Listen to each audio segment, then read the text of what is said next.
Bonjour à tous.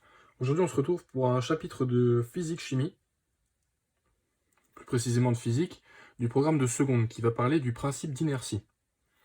Donc déjà, avant de commencer, on va préciser avec quel système on va pouvoir parler de principe d'inertie. Et ce système, c'est le système ponctuel. Qu'est-ce que c'est un système ponctuel? C'est un système où l'objet étudié est représenté par un point. Pourquoi est-ce qu'on peut représenter un objet par un point? Parce que dans ce type de système-là qu'on va étudier, on va étudier la trajectoire du système. Et la trajectoire du système, eh bien, elle peut se représenter par un point. On n'a pas besoin de tout représenter dans l'objet. Si je veux, par exemple, étudier la trajectoire de cet objet, de ce stylo, lorsque je lance le stylo va pouvoir tourner sur lui-même, par exemple, et cette rotation du stylo va pas entraîner en fait une perturbation de sa trajectoire. Donc finalement, je peux modéliser ce stylo en fait par juste le centre, le centre de ce stylo pour étudier sa trajectoire. Voilà ce qu'on appelle le système ponctuel. Un autre exemple, c'est celui de la Terre. Lorsqu'on étudie la Terre, on ne va pas étudier toute sa forme, on va juste étudier en fait sa trajectoire. Et du coup, on va pouvoir la modéliser par un point. Ça n'a rien à voir finalement avec la grosseur de l'objet. On peut difficilement faire plus gros que la Terre sur Terre, par exemple. Donc voilà, j'espère que ça a été clair pour le système ponctuel. Ensuite, on va parler de l'effet d'une force sur le mouvement du système. Donc une force s'exerçant sur le système modifie sa vitesse, et donc modifie le vecteur vitesse. Ça veut dire quoi? Ça veut dire qu'une force qui s'applique sur le système, sur l'objet qu'on étudie, c'est le système, va perturber sa vitesse. Un exemple, c'est la balle de tennis. Lorsqu'avec la raquette, je vais frapper la balle de tennis, il va y avoir une force qui va s'appliquer sur la balle, qui va faire que la balle va aller plus vite. Et du coup, c'est pour ça qu'en fait, le vecteur vitesse, en fait, ce qui caractérise la vitesse de la balle, eh bien, va être modifié. On va faire d'ailleurs un petit rappel sur les vecteurs. Un vecteur, c'est quoi? Un vecteur, on va parler du vecteur vitesse, il se note avec une petite flèche. Le vecteur vitesse, le vecteur V, qu'on note avec une petite flèche. Il est caractérisé par quoi? Il est caractérisé par trois choses. Il est caractérisé d'abord par sa direction. La direction du vecteur, c'est la droite sur laquelle le vecteur va s'appliquer.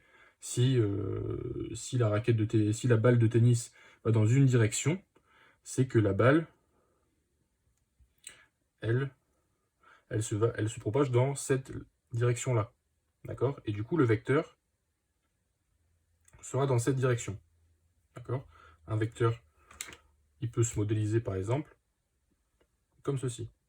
Et donc on voit qu'il aura une direction. D'accord? C'est la droite. C'est la droite qui est représentée ici. Donc la direction, c'est une droite. D'accord? Il ne faudra pas confondre avec ce qui est après. Donc par exemple, la droite AB. D'accord? Une droite ici, d'accord, avec les points là, A et B. La droite AB. Ensuite, le vecteur se caractérise aussi par son sens. C'est là qu'il faut bien faire la distinction. Le sens, c'est soit par ici, soit par là-bas. Soit à gauche, soit à droite. D'accord? C'est pour ça qu'en fait, finalement, on met une petite flèche au bout des vecteurs pour caractériser le sens. Là, le vecteur ira dans ce sens-là, et dans la direction de la droite. Si je faisais un autre vecteur, qui ne serait pas le même, il pourrait aller, par exemple, dans cette direction-là. D'accord? Il sera dans la même direction, parce qu'il est parallèle à la droite du même vecteur vert, mais il aura un sens différent, parce que le bout de la flèche est orienté dans l'autre sens. Il faut bien faire la différence entre direction et sens. Et ensuite, la dernière caractérisation, c'est la norme. Et la norme du vecteur, c'est quoi la norme du vecteur? C'est un mot compliqué, mais finalement, ça veut juste dire la valeur du vecteur. En fait, quelle est la valeur, en fait, quel nombre on va associer à ce vecteur. plus il sera grand, plus le vecteur, sa taille du vecteur sera grand, plus la norme sera grande. En fait, la norme, ça correspond à la taille du vecteur. D'accord? Donc on peut le noter là. La norme, c'est la taille du vecteur. Donc le sens, vous avez bien compris ce que c'était. Et la direction, c'est juste une droite. Ok? Donc finalement, on peut revenir à notre vecteur vitesse de départ. Si une force s'applique sur la balle de tennis, elle va modifier juste quoi? Elle va modifier pas la direction, pas le sens, parce qu'elle ira toujours dans le même sens, mais elle va modifier sa norme. En fait, la taille du vecteur, quand elle va être frappée par la raquette, va augmenter. Ensuite, on va parler du principe d'inertie. Le principe d'inertie, c'est quoi? C'est lorsque deux forces qu'on va noter F et P, d'accord, le vecteur F et le vecteur P, parce que des forces, c'est des vecteurs, se compensent. Si elles ont la même direction, le même sens et la même norme. Donc, pardon, ici, pas le même sens, justement. Les sens opposés. Les sens sont différents. Ils ont des sens opposés, je suis désolé. Ils ont la même direction. Les deux vecteurs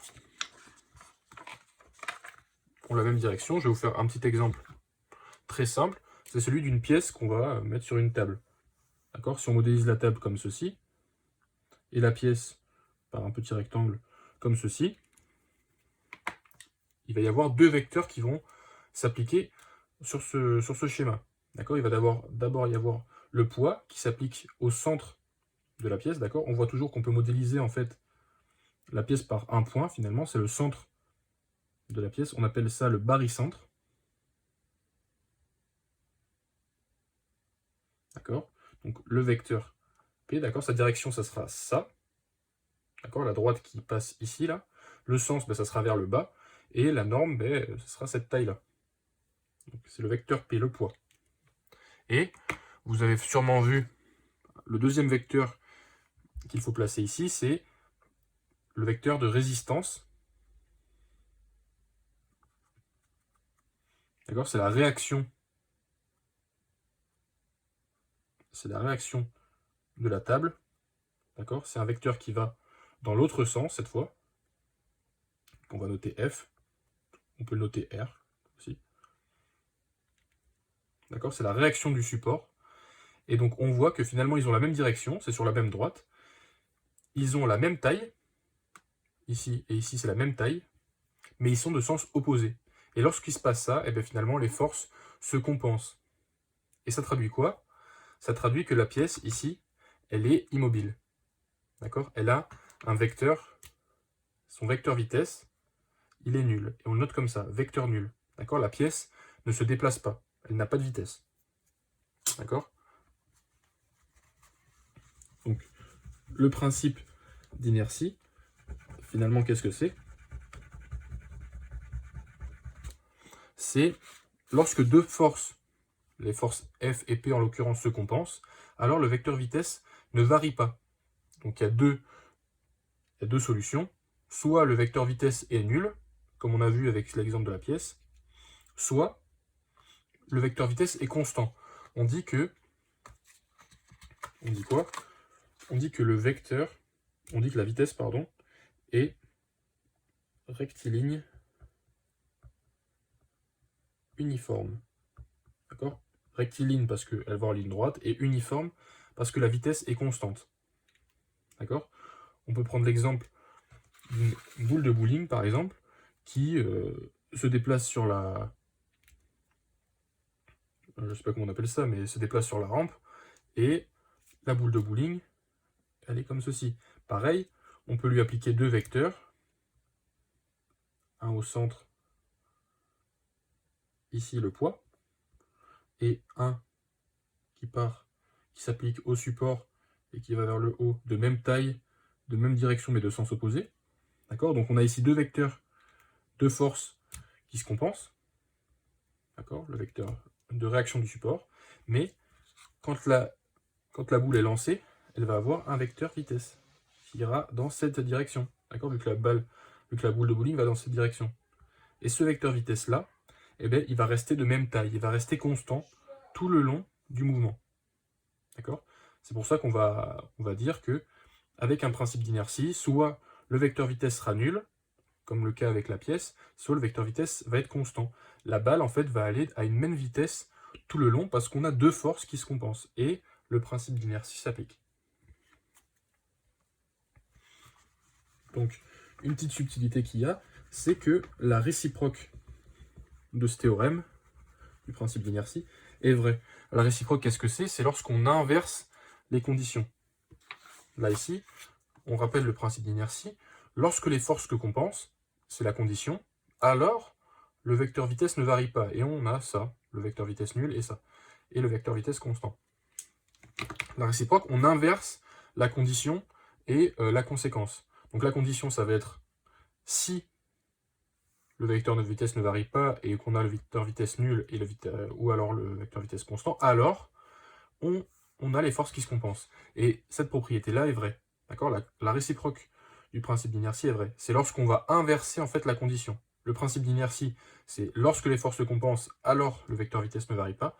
Et la réciproque, c'est si le vecteur vitesse ne varie pas, alors les forces se compensent. Et la réciproque est vraie. J'espère que j'ai été clair. Maintenant, on va passer à la contraposée du principe d'inertie. La contraposée, c'est aussi simple que la réciproque, sauf que c'est autre chose, c'est presque la même. Sauf que là, pareil, on prend le principe d'inertie.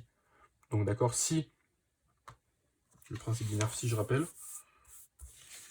ici, si les forces se compensent,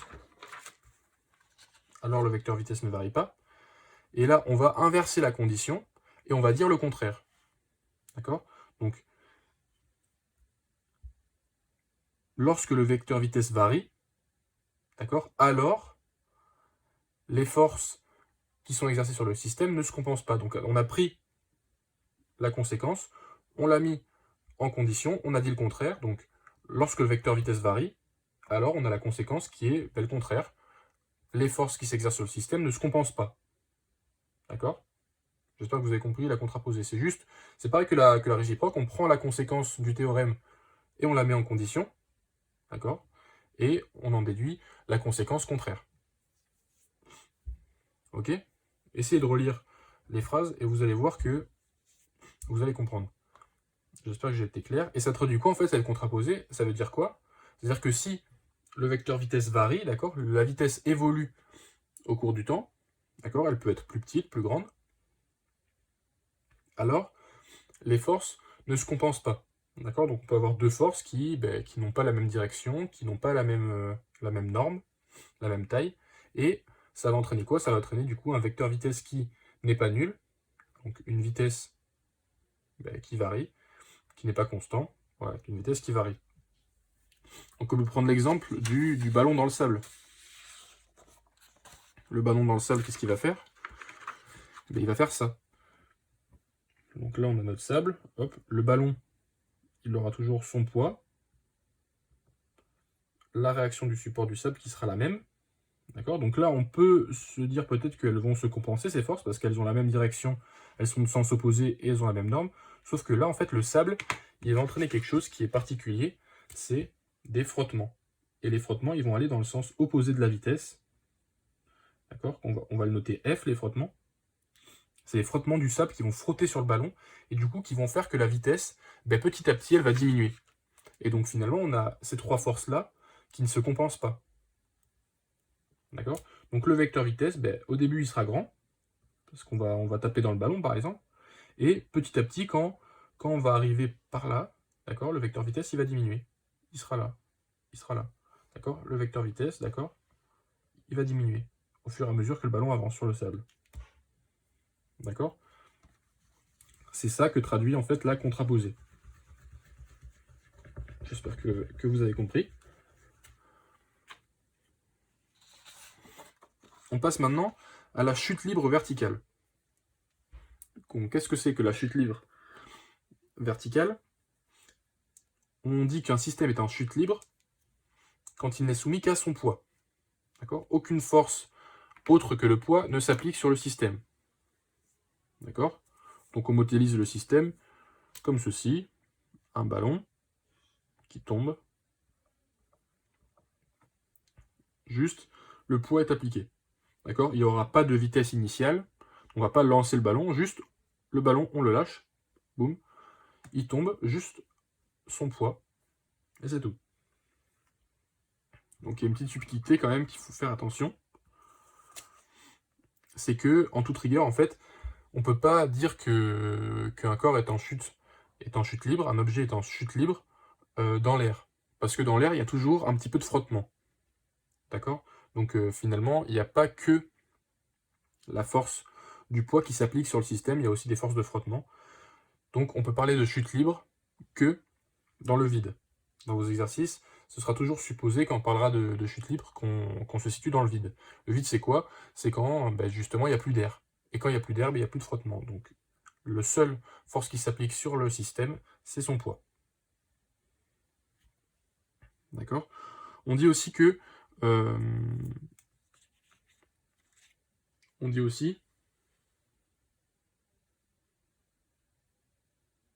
la chute libre est à une dimension. D'accord? Parce qu'elle n'aura en fait qu'une seule direction, cette chute. Elle ne va pas aller dans plusieurs directions. On dit que c'est une dimension parce qu'elle se déplace dans une seule direction, selon une seule droite. Si elle avait, si par exemple, je vous donne un exemple, un mouvement qui se passe en courbe, comme ça, eh ben, il y aura toujours plusieurs directions. D'accord? Donc on dit pas, ça ne peut pas se caractériser par une seule dimension. Une seule dimension, c'est une seule direction. Donc, on passe maintenant à la variation du vecteur vitesse d'un système en chute libre verticale. Donc le vecteur vitesse varie d'un instant à l'autre. Dans une chute verticale, c'est vrai, le vecteur vitesse va varier. On va expliquer pourquoi. Et le mouvement d'un système en chute libre n'est pas rectiligne uniforme. On a vu tout à l'heure que rectiligne uniforme, c'était quoi? C'était quand le vecteur se déplaçait dans une seule direction, donc rectiligne. Et uniforme, c'est que le vecteur vitesse est constant. D'accord? Donc il ne varie pas. Là, comme le vecteur vitesse varie, il n'est pas rectiligne uniforme. Donc on peut dire pourquoi. Lorsque la balle, par exemple une balle, va être lâchée dans le vide, d'accord, juste le poids va s'appliquer. Et au tout début, on est d'accord que quand je tiens, par exemple, cette souris-là, quand je la tiens, là, elle a une vitesse nulle. Et dès que je la lâche, eh bien, la vitesse va augmenter. Elle part d'une vitesse nulle, et dès que je la lâche, elle augmente. Et ça, c'est vrai, plus le temps va avancer, plus le temps de la chute avance, plus le vecteur vitesse, en fait, il est nul, et plus il sera là, plus, là au début il est petit, il augmente, il augmente, il augmente. Et en fait, ce vecteur vitesse, au fur et à mesure de la chute, va augmenter. Voilà pourquoi on dit que la vitesse varie, le vecteur vitesse varie, et on a un mouvement qui est rectiligne, mais pas uniforme, parce que la vitesse, vous voyez, augmente. Bon, j'espère que cette vidéo sur le principe d'inertie, vous l'avez comprise, et qu'elle vous a surtout plu. S'il y a des choses que vous n'avez pas compris, n'hésitez pas du tout à le demander en commentaire. Et si finalement vous avez compris et que vous avez posé toutes vos questions en commentaire et que j'y ai répondu, vous pouvez laisser un petit like sous la vidéo, d'accord, et voilà, vous abonner, comme ceci. Ça me ferait super plaisir. Je vous souhaite une bonne journée à tous. Je ferai des exercices aussi sur ce chapitre. Et voilà. Bisous tout le monde.